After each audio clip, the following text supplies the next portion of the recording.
Could we hear another round of applause for Humble G?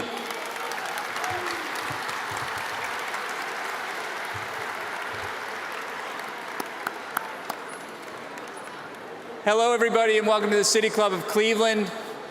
My name is Dan Moulthrop. I'm the chief executive here, and I'm also a proud member of the City Club and have been for a number of years. Thank you all so much for being here today.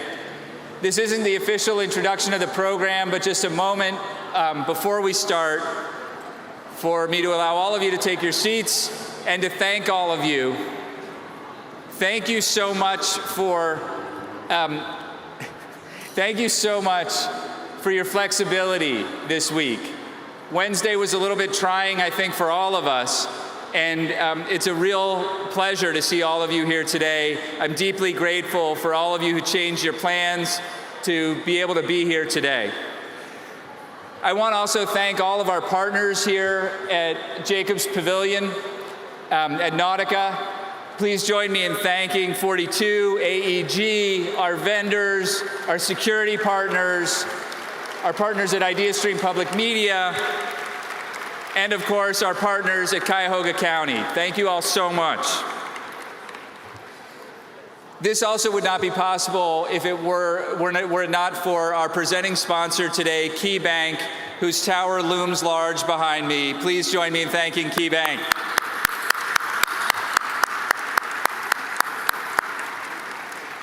I'd also like to thank our supporting sponsors, the Good Community Foundation, Cuyahoga Community College, Sisters of Charity Health System, and the United Way of Greater Cleveland. Please join me in thanking them as well.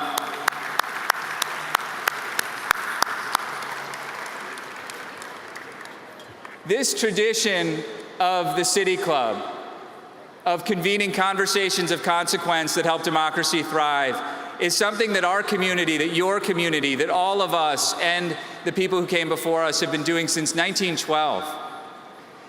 And it fills me with a sense of awe when I actually stop and think about it, of generations upon generations of Cuyahoga County residents coming together to think about together the issues that we face, the challenges we face, and to think together about the solutions we can bring to bear on those challenges.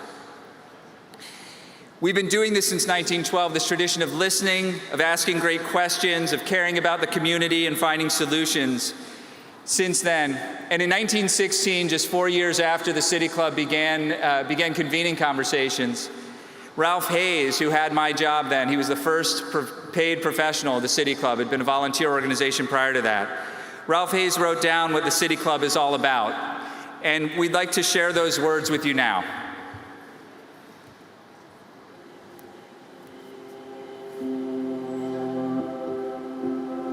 The creed of the City Club. I hail and harbor and hear men of every belief and party. For within my portals, prejudice grows less and bias dwindles. I have a forum, as wholly uncensored as it is rigidly impartial. Freedom of speech is graven above my rostrum, and beside it, fairness of speech. I'm a product of the people, a cross-section of their community, weak as they are weak, and strong in their strength. Believing that knowledge of our failing and our powers begets a greater strength. I have a house of fellowship. Under my roof informality reigns, and strangers need no introduction. I welcome to my platform for the discussion of any theory or dogma or reform. But I bind my household to the espousal of none of them. For I cherish the freedom of every man's conviction, and each of my kin retains his own responsibility. I have no axe to grind, no logs to roll. My abode shall be the rendezvous of strong but open-minded people, and my watchword shall be information, not reformation. I am accessible to men of all sides, literally and figuratively. For I am located in the heart of the city, spiritually and geographically. I am the City's Club, the City Club.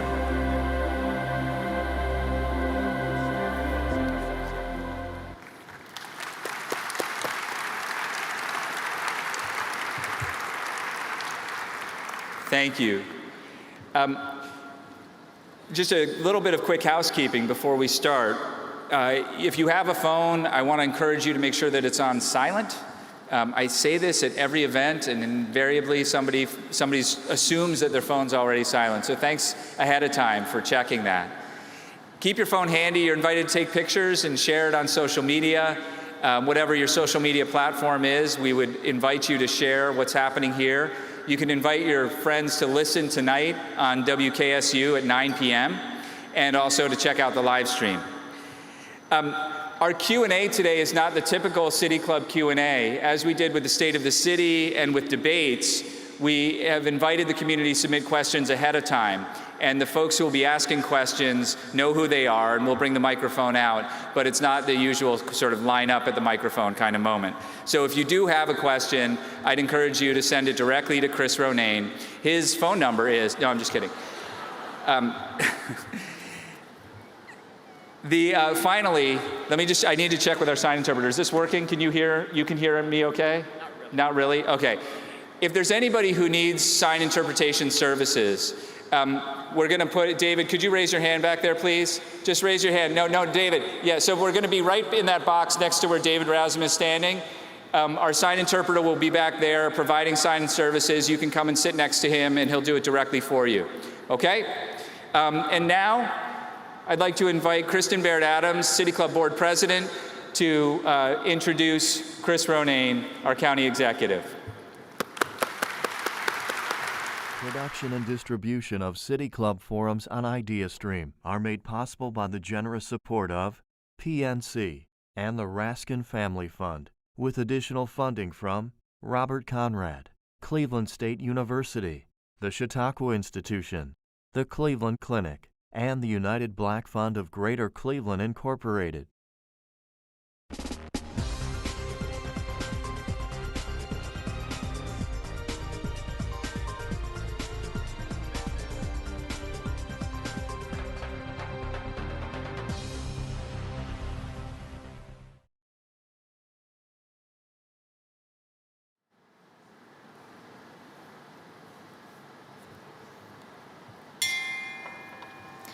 Good afternoon, and welcome to Jacob's Pavilion at Nautica on the west bank of the Flats here in beautiful Cleveland, Ohio. It's Friday, June 30th, and I'm Kristen Baird Adams, President of the Board of Directors of the City Club of Cleveland, where we are devoted to conversations of consequence that help democracy thrive. On behalf of the City Club staff and board, we're pleased to welcome you to today's forum, the 2023 State of the County, featuring Cuyahoga County Executive Chris Ronayne. Ronayne, who was elected last November, campaigned on a number of key issues, including strengthening our economy, increasing access to the region's waterfronts, creating more affordable housing options, and improving services for residents, along with the commitment to a new era of partnership and collaboration, including that with area mayors and communities. With just about 6 months on the job, today we'll hear from County Executive Ronayne on his early progress and the opportunities and the challenges ahead in achieving his vision of a new Cuyahoga. Before his election to office, Ronayne served 16 years, as most of you know, as president of University Circle, and prior to that, held a number of key roles in the city of Cleveland. First as planning director, where he led Cleveland's Lakefront Plan and the Euclid Corridor Initiative, and later as Mayor Jane Campbell's Chief of Staff and Chief Development Officer. Ronayne also previously served on the boards of directors of Canal Way Partners and Port of Cleveland, but we're all quite sure that what he's most proud of is his family with his wife Natalie and his daughter Audrey and his son Joe. We're pleased to welcome, Ronayne also previously served on the boards of directors of Canal Way Partners and the Port of Cleveland. We're pleased to welcome Chris today to deliver his first State of the County address. But first, we'd like to share a brief video prepared by our friends at Cuyahoga County.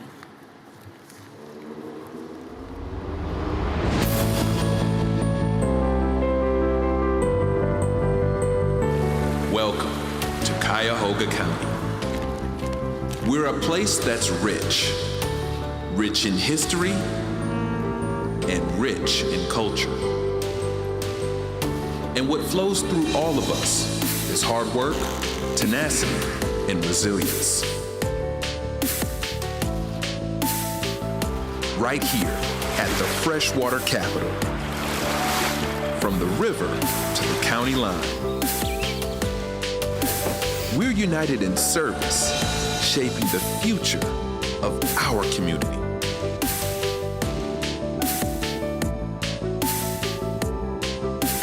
This is our history. These are our people. This is our progress. We are Cuyahoga.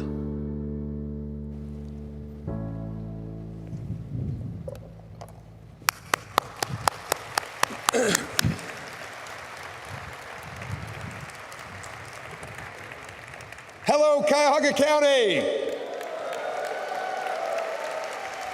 I've been waiting to say that from a rock and roll stage here, but hello, Cuyahoga County. I want to thank the production team. This was made right out of the offices of Cuyahoga County, so give them a round of applause for their video on Cuyahoga County. It is great to be with you on this Friday afternoon. I want to thank my friend of, I shouldn't say, nearly 40 years, but Kristen Baird Adams. Thank you for the introduction. Thank you, Dan Malthrop and the team at City Club, and to all of you for flowing with this unique location choice. Thanks to the team here at Jacobs Pavilion at Nautica. And thank you, Humble G. Please, wherever he is, give him a round of applause again. He's amazing. It was an extraordinary musical prelude. He's a graduate of the Cleveland School of the Arts and the Cleveland Institute of Music in University Circle. We're so glad to have your talents in Cleveland, Humble G, and we'll be back with you. So, speaking of schools, I want to thank the students of Davis Aerospace and Maritime High School. If a few of you saw, I got a ride over here today by a number of students from this unique Cleveland Metropolitan School District school. It's a vocational school teaching students technical trades in air and maritime industry, and students are graduating with industry skills that prepare them to become future pilots, that prepare them to become skilled mechanics, drone operators, and transportation managers by air and by sea, learning it all in the CLE. They're manning cleanup vessels on the Cuyahoga River this summer. They are those vessels known as Flotsam and Jetsam. If you see them out there, the students are the ones literally cleaning our riverways. If you would, give them a round of applause for what they're doing literally to clean up our environment. And kudos to the Port of Cleveland for believing in these students, and to Captain Drew Ferguson and Anne-Marie Grassi for developing the school. Congrats to the 47 students who graduated earlier this month. They go by the Argonauts. Go Argonauts. I hope they heard us out on the river. They're working hard every day out there.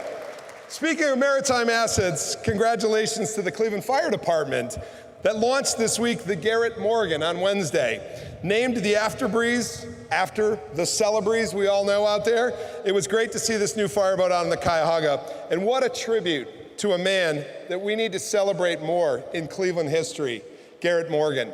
Inventor, pioneer, civic entrepreneur who saved miners trapped below Lake Erie. It's nice to have Mr. Morgan's granddaughters in the audience today. Thank you for being here. There's a reason I chose this location today for my first State of the County speech. It's Cleveland History Days this week. We're just coming off of the River Rally in Cleveland, 54 years after the last fire on the Cuyahoga River. And today, we look over a river that's returning. It's a metaphor, I think, for this region. Who are we? We are Cuyahoga. We all relate to the river that runs through us and the fresh water at our shores. The Cuyahoga is perhaps the single greatest feature that connects us in history, in geography, and in culture as a people. We are Cuyahoga, from indigenous peoples to settlers of the Western Reserve, to the Irish and Europeans who built the canal that connected America to Lake Erie and to the Ohio River, and then on to the Mississippi, opening up a channel from New York to New Orleans, as envisioned by our first presidents. We are Cuyahoga, a people who came from Appalachia African Americans during the Great Migration who came to work in the mills, in the factories, all who came here to find work and bring their families. So many people from so many places, from so many cultures came here to work. We are Cuyahoga, welcoming newcomers with each generation, whether it's students, family members, entrepreneurs, or refugees. And yes, the river that shares our county name did endure 13 fires on its surface, and with it, burn that image into our memory. But let's also channel the memory of courage when a mayor stood on the banks of this river at Campbell Road, further upriver, and said no more. And Mayor Stokes went on to Washington and worked with his brother, Congressman Louis Stokes, on matters of environmental justice. Their efforts were catalytic in the fight for the Clean Water Act and the EPA. That very EPA will soon delist this American Heritage River as an area of concern. And we are going to celebrate that day. Perhaps that sense of return is why 9,000 Cuyahoggans joined us this past weekend to imagine a future of the Veterans Memorial Bridge, the lower deck and the upper deck, a great public space in the waiting above a great river. I want to thank our team at Public Works for their tireless work to open up that bridge this past week, and I assume a few of you might have been there. The riverbanks, right here at the center of our civic renewal. It's the place to be, and that's why we're here today. If people learn one thing about their communities during the pandemic, it's that they want more parks and public spaces. It's here that enthusiasm for Irish Town Bend Park and Canal Basin Park at the top of our 100-mile unique towpath trail looms large. Where there's enthusiasm to connect the Scenic Valley Railroad from Rockside Road to downtown. And mostly, it's about the return of the water itself. By kayak, by scull and shell, paddleboards and boats, you see people returning to our river. And you obviously see wildlife returning. It's our time, all of us, to reach the river and the Lake Erie shores. Added up, we can stake our claim as the freshwater capital. A place where the river burned, but now has returned. A place in the Great Lakes Basin that holds 20% of the world's fresh water supply and 90% of the domestic supply. It gives us a vibrant outlook. We are Cuyahoga. From 120 different ethnic origins from around the world, we've settled here together in the freshwater capital that is Cuyahoga County, Cleveland, USA. Off script, now say it with me. We are Cuyahoga. We are? We are? We are? Now my question to you is, did you say Hoga or Haga? That's up to you. All right. I want to speak about our obligation, our opportunity, and our aspiration to leverage our position here on the Cuyahoga and the Great Lake to catalyze a global health hub in a county that welcomes all. I took my oath of office just across the river from where we are on the banks of the Cuyahoga at midnight on January 1st. My family remembers that well. Chaotic midnight, January 1st. Who wrote that into the charter? You start at 12:01. But we did. But anyways, the place is special right across the river, as all this river is to me. It's where cultures meet and where we'll grow together. This to me is a place of recovery and opportunity, and it's good to be back. As we began to recover from the pandemic, I ran on a platform of health.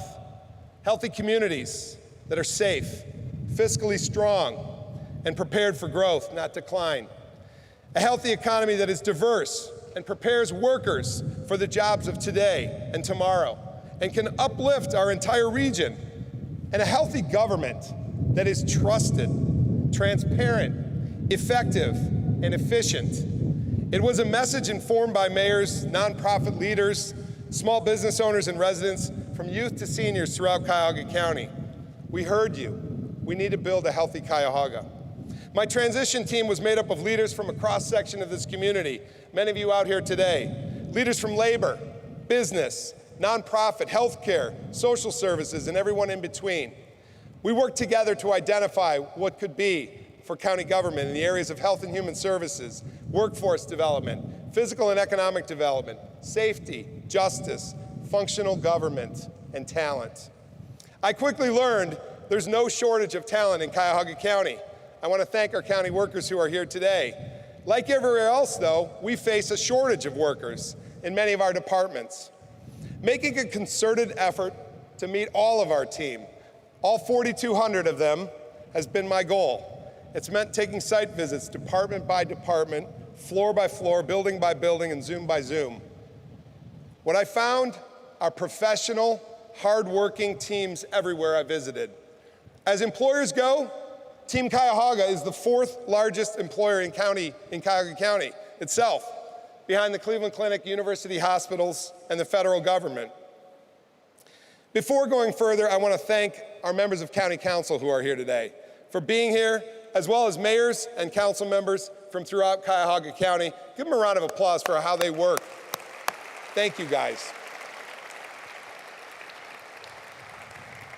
I want to thank our state and federal delegation teams who are here, our business leaders who are here, our nonprofit partners, our issue advocates, our sister public agencies, and my family at work, my cabinet and my staff, and my family in life, the Ronanes, the Cycleys, the Stansberrys, and the Donas. Hello, family, all of you. Most of all, I want to thank my wife, Natalie, and my kids, Audrey and Joe. Thank you, guys. Today, I want to speak with you about our obligation, our opportunity, and our aspiration. So what's our obligation as a county? In addition to our fiscal and budgetary obligations, and those things spelled out in our young charter, our obligation is to the health and well-being of those in our care and custody. Along with in-house visits I mentioned, I've made field visits every week to countless nonprofits in our community, places on the front line, with names like Providence House, Stella Maris, Canopy, Mary's Home, Frontline, PEP, and NEOC, to name a few. No field visit was quite like the field visit I made last Friday morning with the Northeast Ohio Coalition for the Homeless Street Team, meeting Jim, Jack, and Chris on a rainy Friday morning last week and riding in a van with the NEOC Street Team that takes food staples and clothing directly to those on our streets. I quickly met Jamal, Charles, and Rebecca. They are the unhoused in our community, and I work for them. When I met them, I learned their needs. Jamal needed a pair of shoes. Charles needed a ride to a scheduled medical appointment. Rebecca was looking forward to her birthday cake, scheduled to be delivered by a group of St. Ignatius High School students this past Saturday to her home in a tent below a bridge on West 25th Street. Her name, like all others I visited, are etched in my mind, as were their smiles of gratitude with the delivery of shoes, sandwiches, and clothing that they needed. Why does a site visit like that matter for a county executive? Because proximity matters. It's the same reason I applaud my colleagues on county council for touring the county jail the other day. Whether it's persons unhoused on our streets or persons in our custody in the county jail, we work for you. I see Judge Sheehan out there, just off script. I want to say to all of our judges, thank you for your hard work in our community. We all work for those in our community wherever they reside. We are all one community, and we can do better for those who need us most.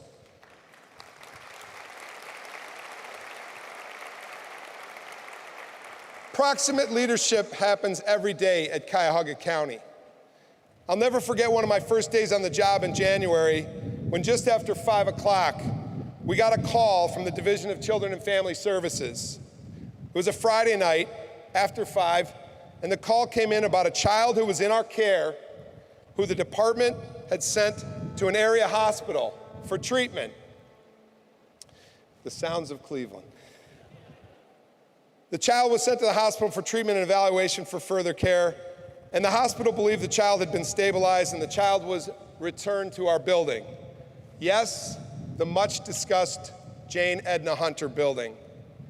The discussion that ensued between our 4 county workers after 5 on a Friday was what to do with a child who sat in an ambulance in the back of a parking lot of the Jane Edna Hunter building.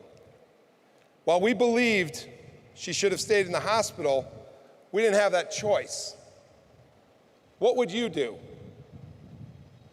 We kept the child overnight and through the weekend, our team providing her meals throughout the weekend before we could find a replacement. Our frontline workers are frequently intervening in the most challenging situations with proximate leadership. And I want to recognize today the social workers, childcare staff, and supervisors who do this work day in and day out. Thank you.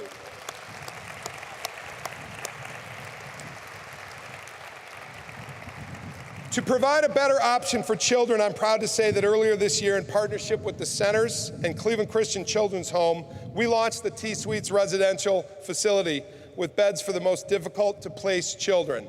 The most common hard to place child in foster care is an older child with complicated behavioral health challenges. I'm looking at my brother-in-law. He works with them every day. Thank you, Sean. Thank you.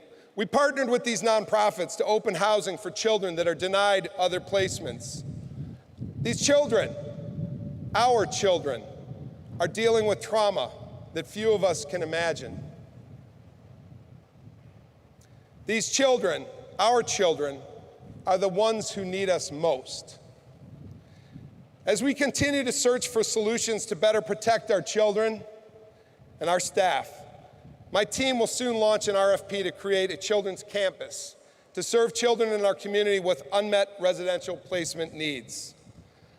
All options are on the table, including external providers and locations, county-owned locations with external operators, a partnership, and perhaps even a county-owned and operated facility. We must protect the children in our care and the workers we most rely on.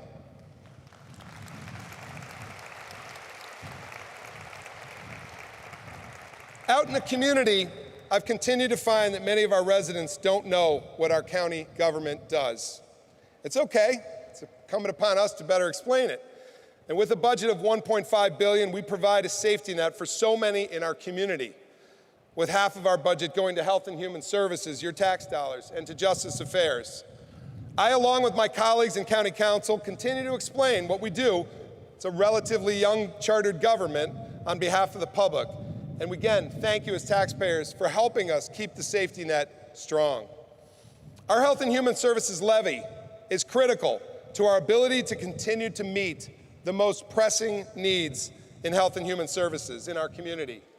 And I want to thank Dr. Erica Steed and your team at Metro Health for providing critical care to so many. Thank you, Dr. Steed.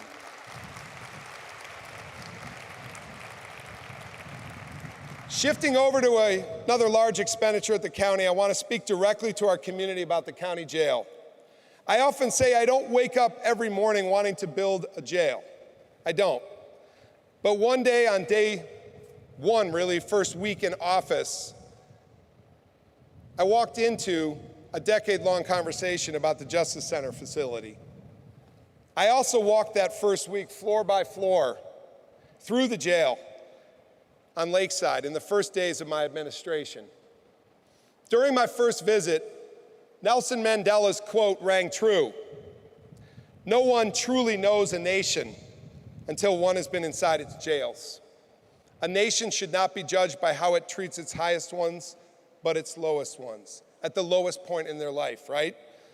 Those in our custody deserve a better chance for rehabilitation and diversion.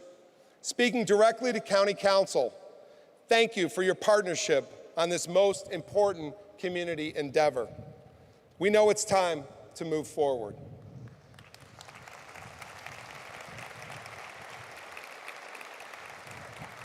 Unquestionably, there are matters we need to collectively address upstream: education, economic opportunity, justice, and equity in our community. These are the foremost opportunities in front of us. And in these times and in this context, I'm reminded of another world leader, Desmond Tutu, who said, "There comes a point where we need to stop just pulling people out of the river. We need to go upstream and find out why they are falling in." This is our work as a society and in our community, and it's my work too, with you. It's a work of co-response, of bail reform, of pretrial services and assistance, and effective use of diversion. We need to look at practices that work in our own communities. I see our mayors out here, so many civic entrepreneurs you are, all of you. I love the model in Shaker Heights, where behavioral specialists are co-responding to incidents with officers and de-escalating situations for persons experiencing trauma. Let us multiply that model. We can build an incredible network of coordinated care in response, from a dispatcher's initial decision on how to respond when an incident occurs, to providing more tools in the toolbox available to our judges at the moment of adjudication. Ultimately, we must provide a safe, humane, therapeutic, and rehabilitative environment for those in our custody. Last week, I introduced legislation to purchase land in Garfield Heights for a Cuyahoga County Central Services campus. It's informed by a trip to Columbus I made earlier this year with members of my administration and our county council to visit the Franklin County Corrections Facility. The new Franklin County facility compared to ours is night and day. Campus versus tower in design. Services meant to de-escalate. A culinary partnership where detainees learn a job skill while in custody. Our goal is a campus with services from behavioral health to physical wellness, community reentry resources, and job training. And let me be clear, our foremost goal should be swift justice and expeditious movement of persons out of that jail. But where they are and when they are in our custody, treatment shall be humane and restorative.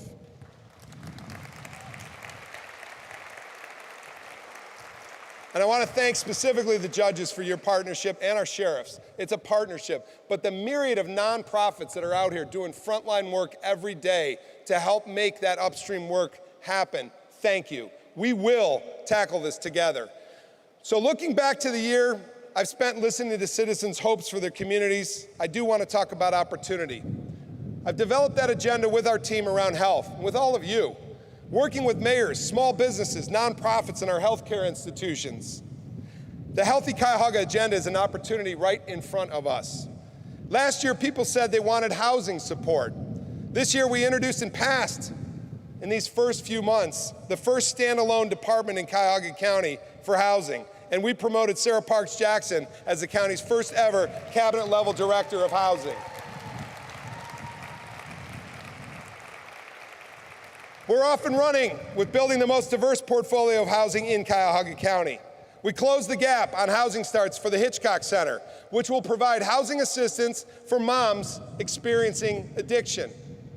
We just broke ground. You can clap on that, please. I'm proud of it. Proud of it. We just broke ground on the Solon Community Housing in Solon, specifically enabling adults with disabilities to live independently. Hats off to Mayor Kraus and his council for approving zoning at the ballot box with an 83% passage rate for adults with disabilities to live independently in the city of Solon. Your community is more complete for it when you welcome all, as they've done in Solon. And Bridgeworks, just up on the viaduct, just above us, is a market rate and workforce housing initiative at the west end of the Superior Viaduct, just off the Veterans Memorial Bridge. We've helped finance that. And when we had a conversation with the development team on that particular project, Graham and Marika and Michael and their team, we said, let's go further.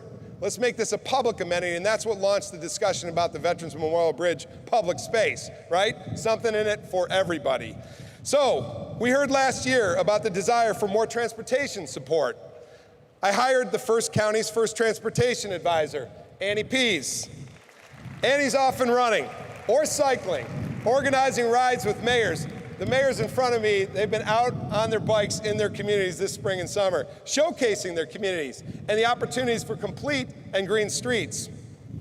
I want to thank our public works team for working with them, and NOACA and the RTA. We're all in this together. Last weekend, Annie arranged a morning ride on the Veterans Memorial Bridge to illustrate the opportunity with cycling and pedestrian infrastructure to bridge communities.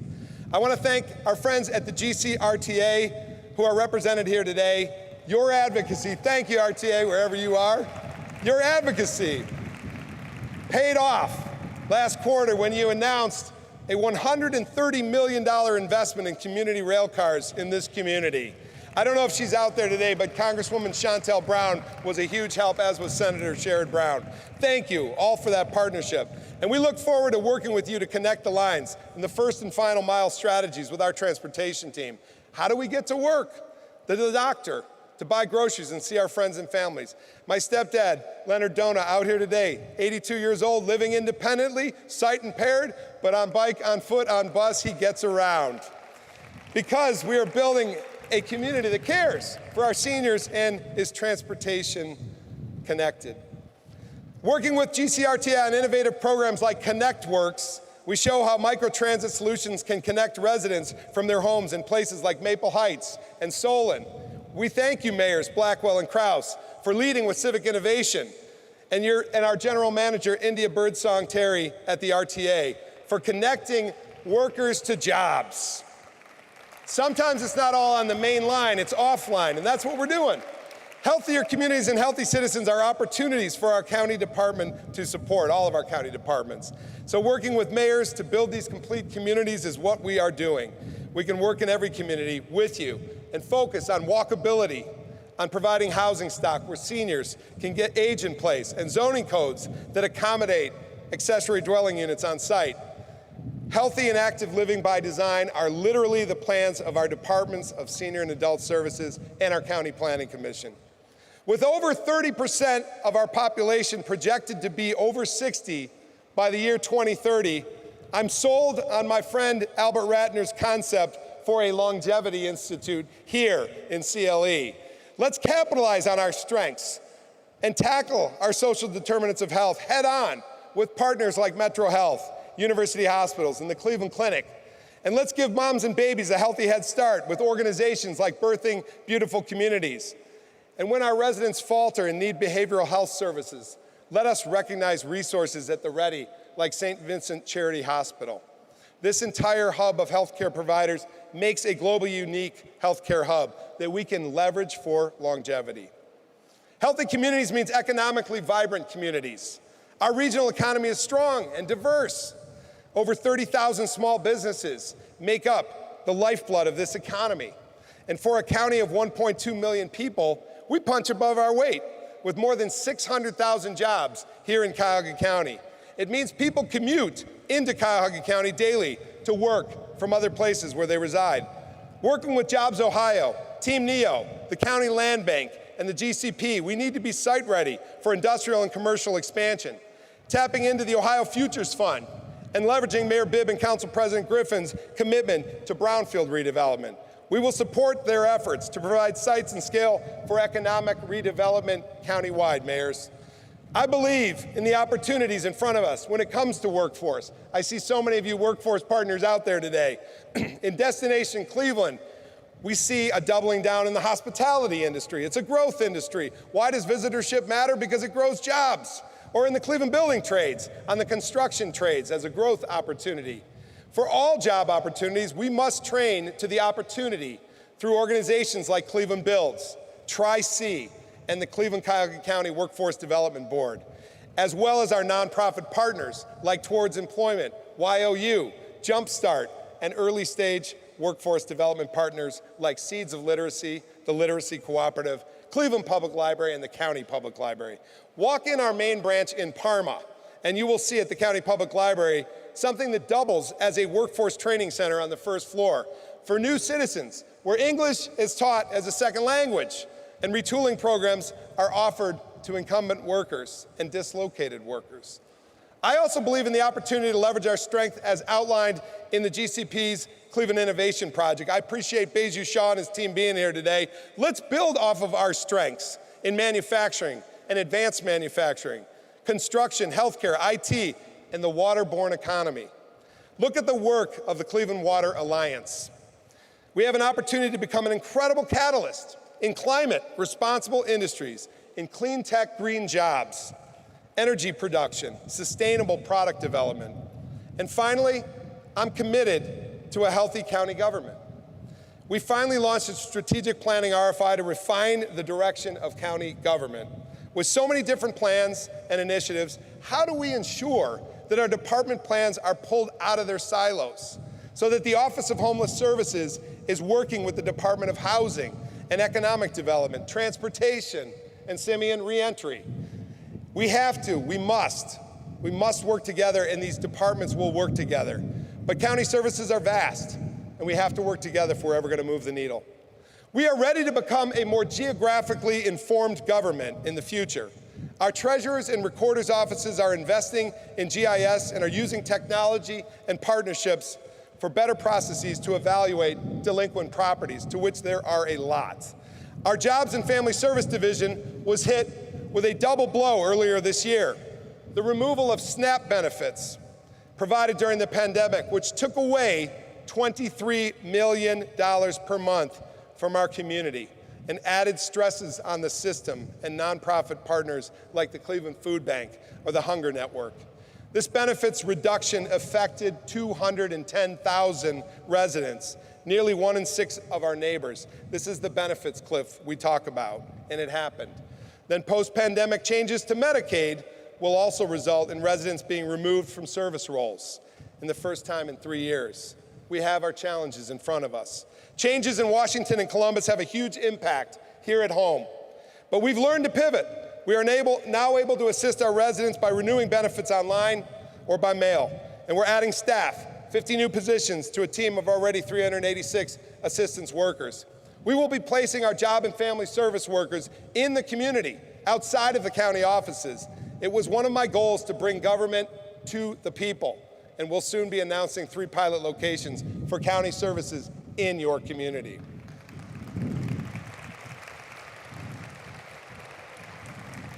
With some of the world's best education, medical, and arts institutions, our eds, meds, and arts, we can be the healthiest community in the country. We need to continue to make investments in education, like Say Yes to Cleveland. We need to keep our kids engaged in high school and support them in their next step in places like Tri-C and CSU, and all of our colleges in this region. We need to protect women's health care options and support mothers, especially black mothers.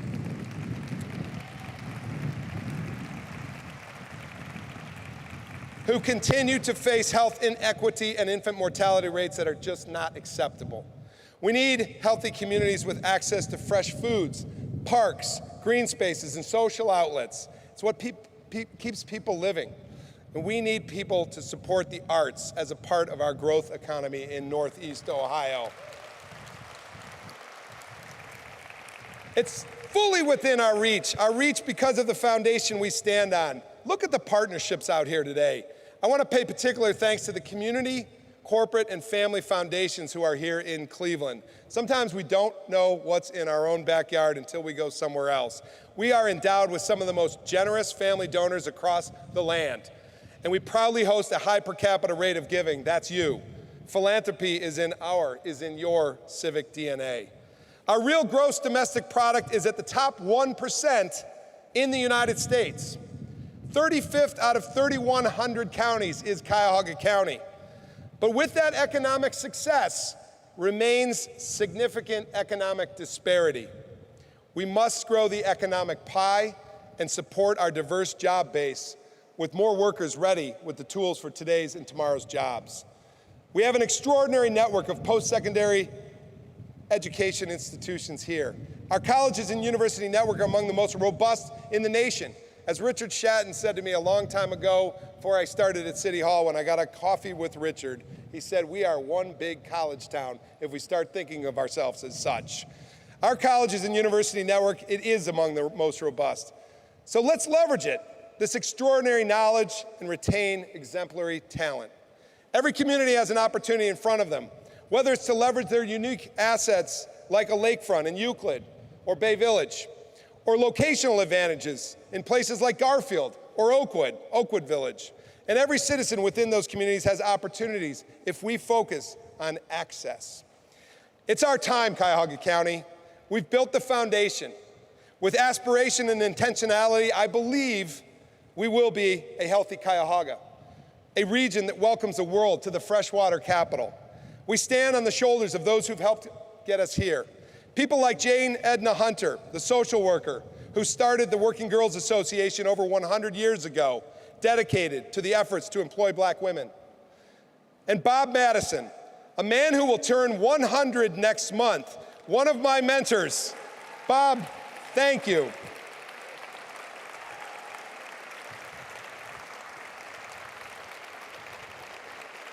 He's fought more battles than we will ever know. And his daughter Jean, who's here. He's a decorated Purple Heart veteran and a Buffalo soldier from the Second World War. There's only 12,000 of you left in this nation. Thank you, Bob Madison. That's 12,000 World War II vets in these United States. Even after this service to our country, he fought racism on the front line, simply trying to get into architecture school. Had all the credentials, but had to fight just to get in. He persevered and went on to open the first African-American owned architecture firm, Robert P. Madison Associates, the first in Ohio, and still growing, and one of the first in the Midwest. Mr. Madison will receive my first key to the county at the conclusion of this program. Please stick around as we honor Bob. Congratulations, you've earned it. Our aspiration, thank you, Bob. Our aspiration comes from your perseverance and the perseverance of others. Just before taking office, I attended the UN conference convention, COP27. As forum after forum at this global conference on climate and climate change spoke to the issues of climate migration, it was growingly clear to me that we have an obligation to preserve, to protect, and to advance the fresh water in front of us. As a city that fought to return the Cuyahoga River and clean up Lake Erie, today I am announcing an initiative to honor the legacy and advance our responsibilities. Working with community partners, Cuyahoga County will launch the Freshwater Institute, the cornerstones of which will be education, advocacy, research, and economic development.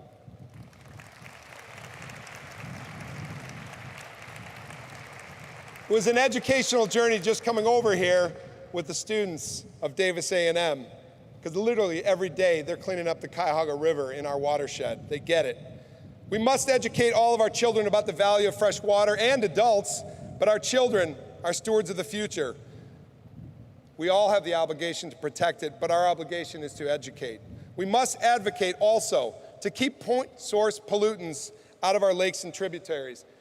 I know it's a hot day. I put jugs of water over there for you, and there's biodegradable cups intentionally at your tables. We got to stop with all the point source pollutants like plastics that are now in our bodies. Advocacy, and find better partners with our farmers. We will. I applaud the work of agencies like the Sewer District for already doing their part, enormous work, and nonprofits like Drink Local, Drink Tap. Aaron Huber, this is to you. I look forward to partnering with groups like these, as well as many other nonprofits and public-private entities on forthcoming work. And I look forward to working with our universities and organizations like the Great Lakes Energy Institute at Case Western Reserve University, the Cleveland Foundation, the Gunn Foundation, the Mandel Foundation, and many others on advancing our Science Center itself, on advancing the science of protecting the Great Lakes, as well as the Cleveland Water Alliance and the Greater Cleveland Partnership, on building business strategies around economic development potential of our fresh water. I am also pleased to announce today the county's own effort to steward this region as one of the planet's most sustainable places. In the future, by the introduction of our public energy utility, Cuyahoga Green Energy. I want to thank my predecessor, Exec Budish. He helped get this started, and Mike Foley, our director, and Valerie. We're going to take this further forward as Cuyahoga Green Energy strategy. With a week like we've had this week, seeing right in front of us how climate change impacts our day-to-day lives, it's time we unleash our renewable portfolio to provide cleaner energy sources for a lasting tomorrow.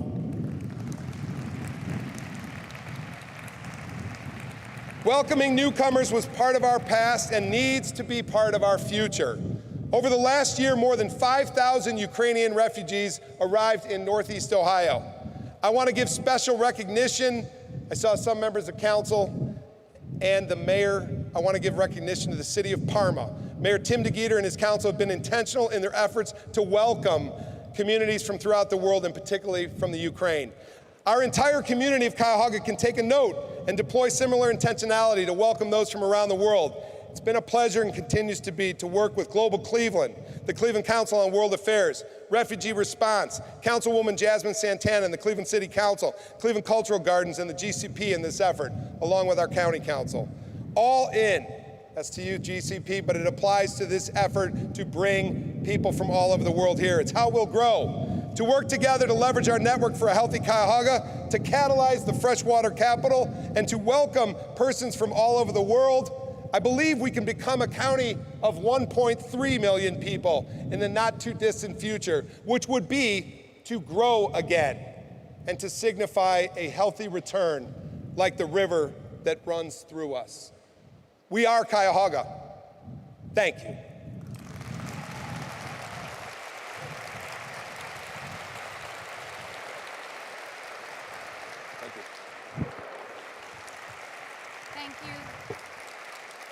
Thank you, County Executive Ronayne. We're about to begin the audience Q&A.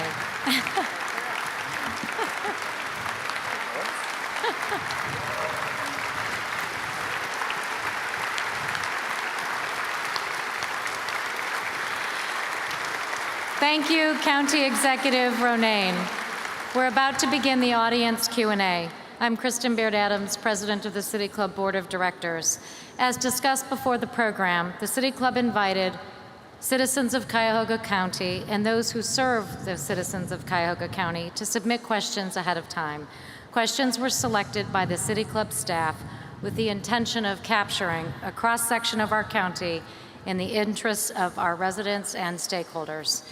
These individuals whose questions were selected have joined us this afternoon to ask the county executive their questions here in person. It's important to note that the county executive has not seen these questions in advance.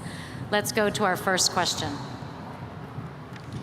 Hello, I'm Cynthia Connolly, Director of Programming at the City Club of Cleveland. I am going to read the first question on behalf of Helen Forbes Fields, the President and CEO of the YWCA of Greater Cleveland. She was not able to make the rescheduled date, but I thought it was important that we all heard her important question today. Her question is, given that current shelter options are unsafe from a public health perspective, as well as an emotional health perspective, what is the county's plan for moving away from the congregate shelter model and towards a systemic approach to homelessness, mental health, and permanent housing?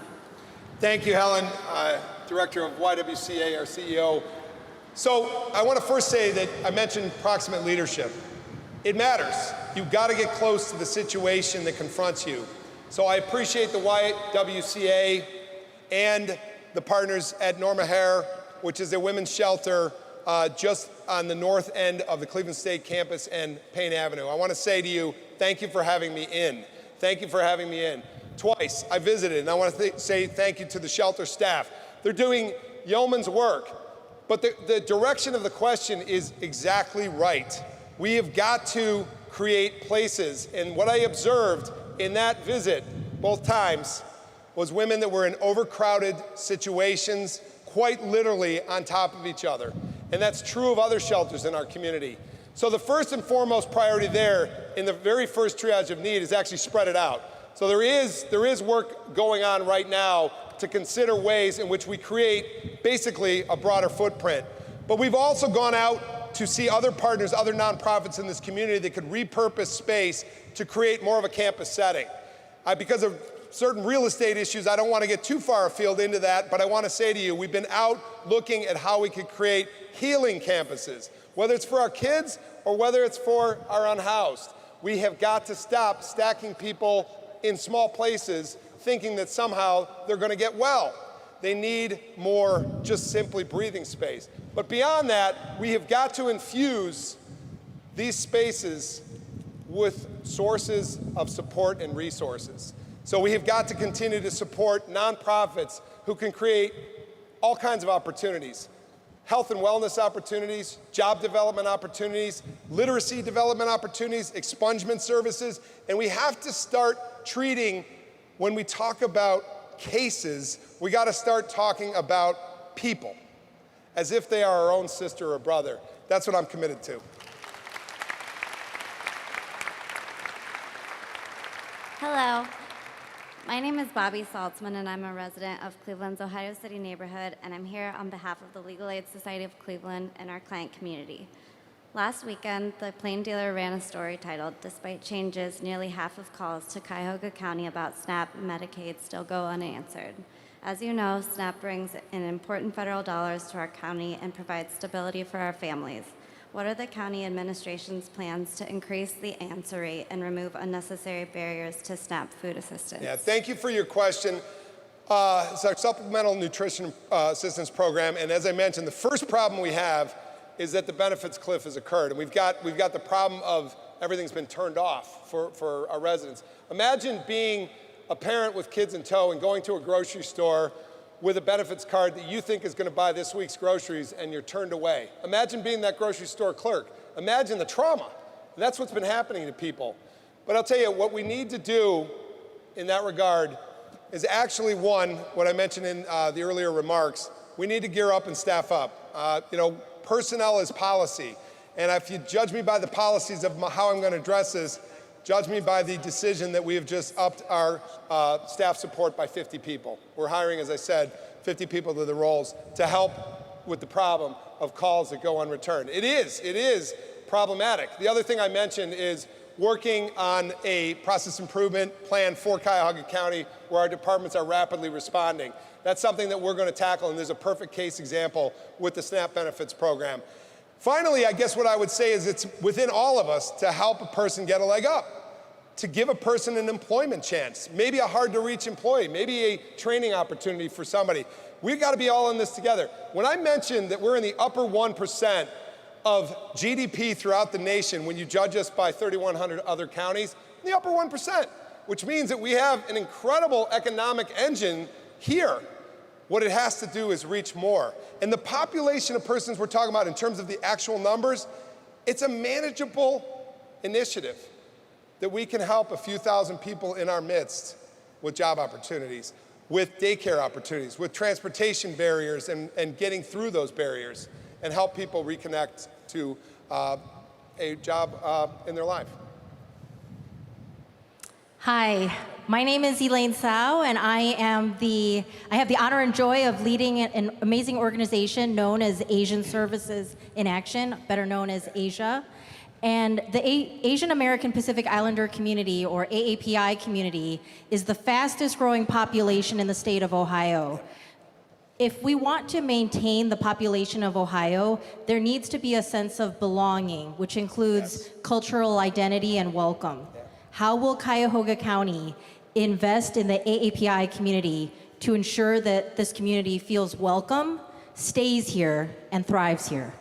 I am with you all the way on this, but I want to say, and I hope the remarks reflected that, first of all, thank you for staying diligent with our county staff. We are meeting with your organization with some regularity now, and I appreciate the connection that you've tirelessly worked to make.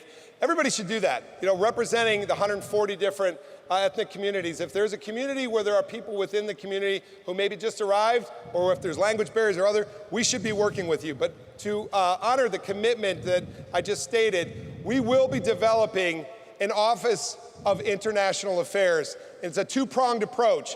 One is to help with relocation services for those who have just arrived. Two is to treat it as an economic development arm, because what we know is immigrants, my father-in-law and my stepfather as two examples, first-generation immigrants here today with us today, immigrants build jobs. 20% of new businesses in this country were started by an immigrant. So let us welcome Cleveland, the world, as generationally has happened. It's the only way Cleveland grew way back when. It's how we should grow again. And I want to say one other model city I look up to a little bit north of the pond here and eastward is the city of Toronto. We were the same size population in 1960. We have seen a population in Toronto grow leaps and bounds because they have welcomed immigrants. And on top of it, as we all know, it's a cool city to visit because of that mosaic of people that comprise it. So's Cleveland, but let's grow in population by being welcoming, and I will dedicate an Office of International Services to the effort.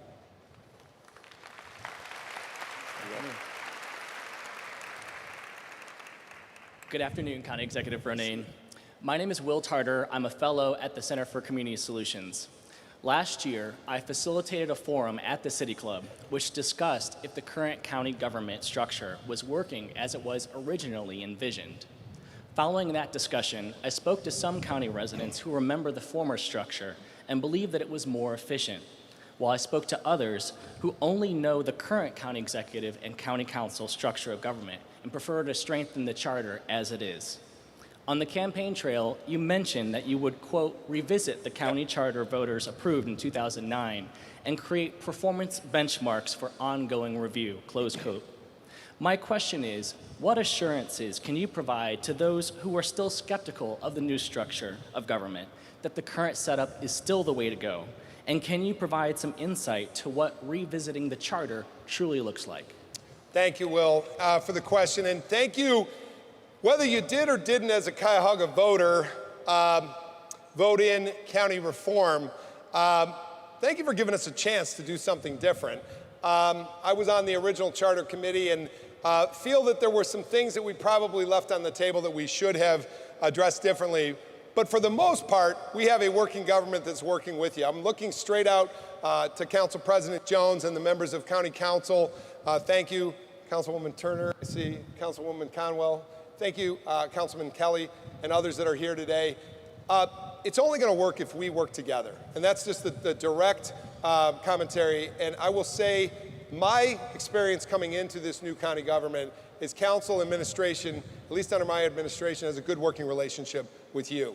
So that's a start. Let's stop any kind of petty bickering that happens in government and let's work together. The mayors know that well with their councils. But I will say there are things that need to be addressed, my observations, and I want to work with county council on that.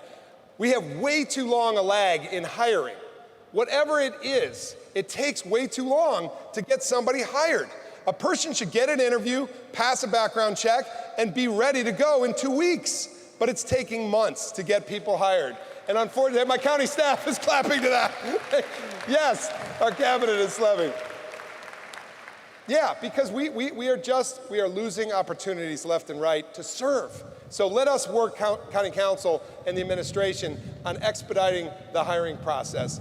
I think that there are some other layers of built-in government into that new charter that we should look at. I don't think we should wait every 10 years to do charter reviews. I think we should have interim charter reviews between the decades because life moves faster than every 10 years. So thanks, Will, for bringing that back up. And hopefully I'm getting nods from council. I'll be working with them on those efforts, both in hiring and general process improvements at the county government. Buenas tardes, County Executive. Buenas tardes. My name is Celina Pagan. I am the co-executive director of the Young Latino Network. I would like to address the diverse experiences and contributions of the Latinx community, which plays a significant role in shaping our county's demographics and growth. According to the 2020 census, an estimated 76,316 people of Latina descent reside in Cuyahoga County, accounting for approximately 6.1% of the county's population. It is important to recognize that Latinas have been the largest contributors to U.S. population growth, representing 54% of the overall growth. While translating materials into Spanish and providing support for immigrants are important, it's crucial to recognize the broader needs and aspirations of the Latina community. Could you please elaborate on your administration's plans and initiatives to foster inclusivity and equity? Specifically, how does your administration plan to collaborate with community organizations, stakeholders, and leaders from the Latina community to actively involve them in the decision-making process and ensure that their voices and perspectives are heard and integrated into the policies and programs that shape our county's future? Thank you very much for the question. I want to say a few things about first proximate leadership again. Very early on in the administration, we were out to see everybody from Esperanza to Spanish American Committee to our nonprofits that are serving our community development agenda. We brought in business leaders and entrepreneurs from the Latino community to see us at the administration and tell us how we can grow business development in our community. I see three things. I see one, the refrain you will hear over and over from me, which is welcoming. I see too many single language signage systems in our community that need to be bilingual and multilingual, and we're working on that right away in some of our county facilities as we speak. Secondly, I see an opportunity for us to really have a concerted community development strategy around the issue of Hispanic growth in our community. You're right, it's been the major promulgator of growth in this country, so why not this metro, right? So second, I want it to be a community development strategy for the future. And third, workforce. I think our workforce development team, I'm looking out at a number of them, either on the board or the staff workforce, I need to figure out how we create really not just culturally competent workforce strategies, but that we capitalize on growth opportunities, again, with in-migration to this community from Latino communities. So that's it for me. It's welcoming, it's cultural development, and it is absolutely about business development. I'll take one opportunity to address something that came up in the media and in the press just a little while ago, and that was our visit to Ireland with Aer Lingus. Council President and I were there. It was the same strategy. It was family, economic development, and it was also about business development. This is why we welcome cultures, and it's why we visit other cultures. If we don't, we're working in a silo. So we also have direct service to Puerto Rico, and I am glad to see those two direct lines to Dublin and Puerto Rico, and I want to see our air hub grow even more direct lines to make things happen. Thank you for the question.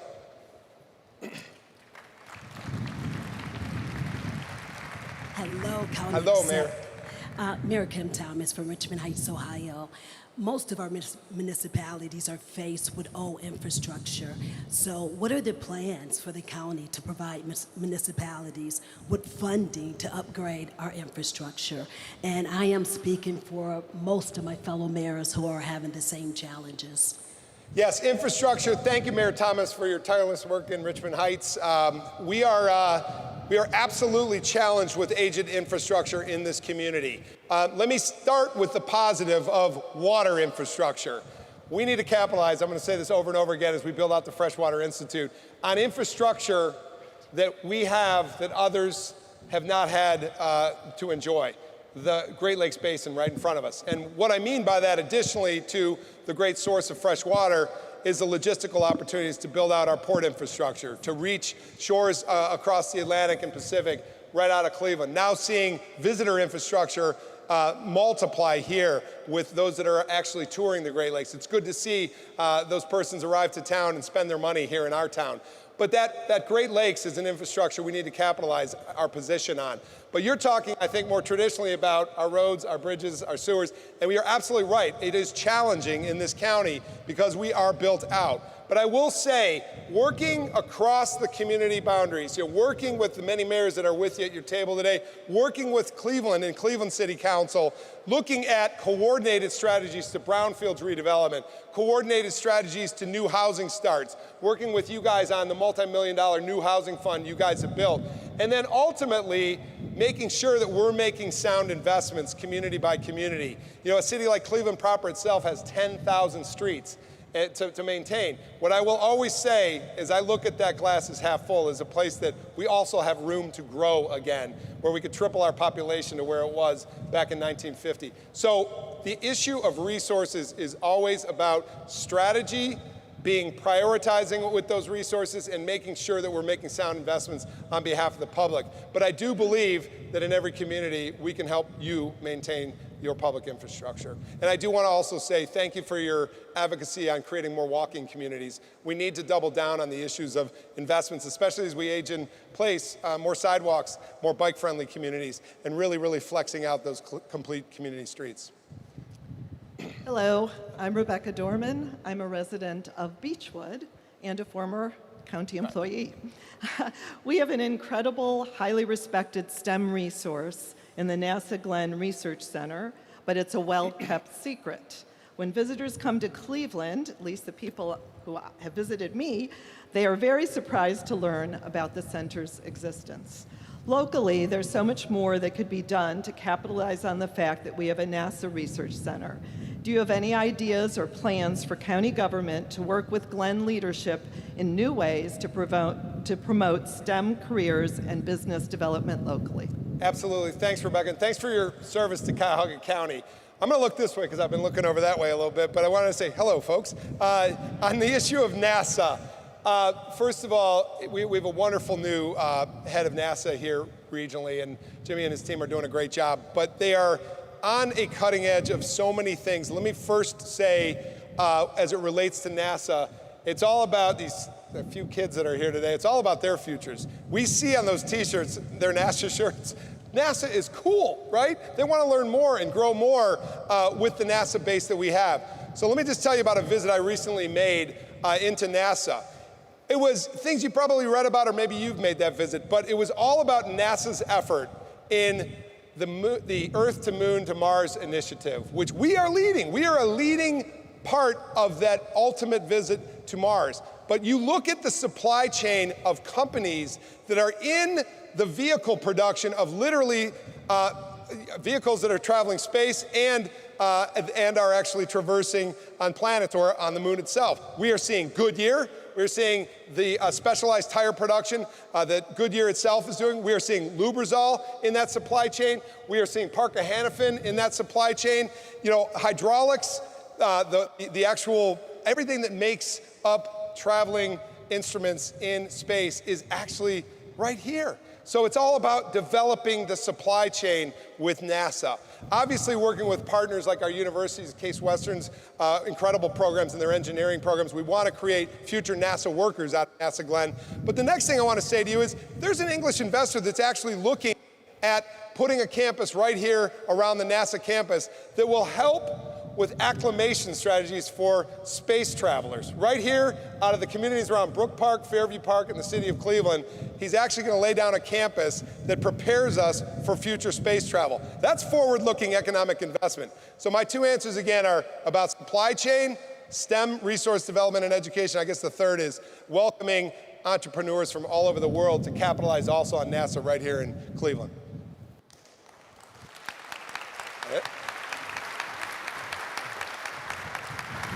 Thank you, County Executive Ronayne, and thanks to all of you who have joined us in person here at Jacobs Pavilion on the West Bank of the Flats and via our live stream. You all are the heart of the City Club and what inspires us to continue upholding our unwavering commitment to convening conversations of consequence that help democracy thrive. We also would like to thank our presenting sponsor, our friends at Key Bank, and our supporting sponsors, Cuyahoga County Community College, the Good Community Foundation, the Sisters of Charity Health System, and the United Way of Greater Cleveland. We're also grateful to all of you who are hosting tables here today. A full list is included in the program. And of course, thank you to the staff of Cuyahoga County, our partners at IdeaStream Public Media, and Jacobs Pavilion for hosting all of us this afternoon. Finally, there are a number of wonderful programs coming up at the City Club as always, and you can find out more about these as well as access our archives at cityclub.org. Thank you once again to County Executive Chris Ronayne. I'm Kristen Baird-Adams, and our forum is now adjourned. Thank you, Chris. For information on upcoming speakers or for podcasts of the City Club, go to cityclub.org.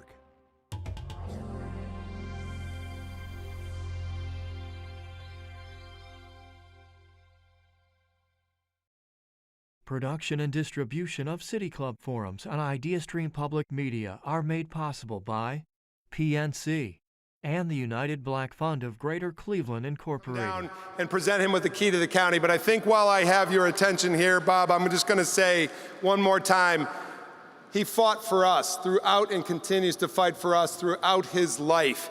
And some of the things that we're seeing happen right before our eyes undermine that fight. But he gives us the perseverance to go on and fight. He fought for us in war as a Buffalo Soldier in Italy. He is a decorated Purple Heart. His Jeep was hit in Italy. He fought and fought and fought for us. He came back to the United States. He came back here to Cleveland and wanted to practice architecture. Read it in his book, Designing Victory, the chapter about being denied entry to the university to practice architecture by the dean, but coming back with his credentials and his medals from war and said, is this good enough? And he got in.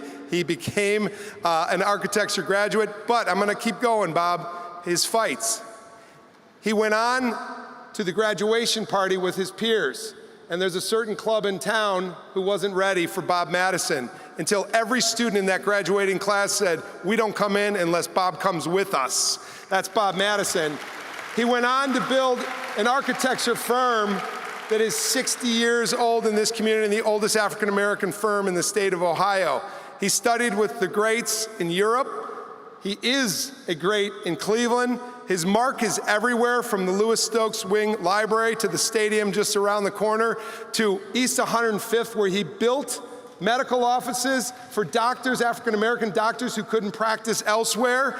He built it. It's called the Madison today and bears his name. He has a beautiful family of workers that were globally diverse in his architecture offices on Euclid.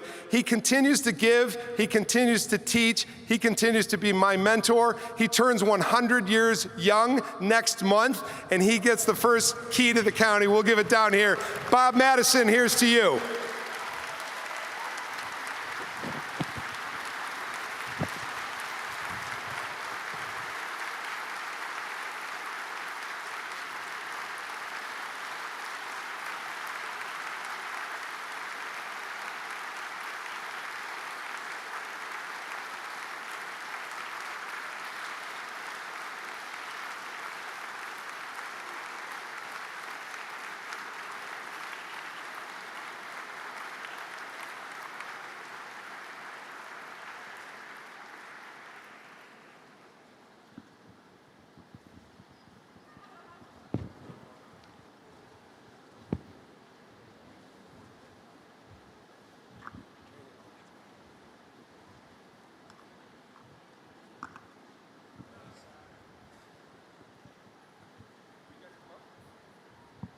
I'm just asking our members of County Council to come up with us.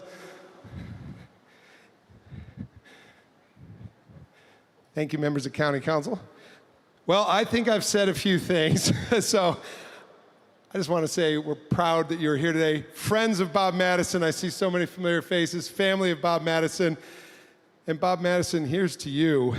This is presented to Robert P. Madison by the Cuyahoga County Executive, and I want to acknowledge my council president as well, Pernell Jones, and the members of County Council who are here. Thank you. This is presented, the first key to Cuyahoga County today, June 30th, 2023, to Robert P. Madison. Congratulations.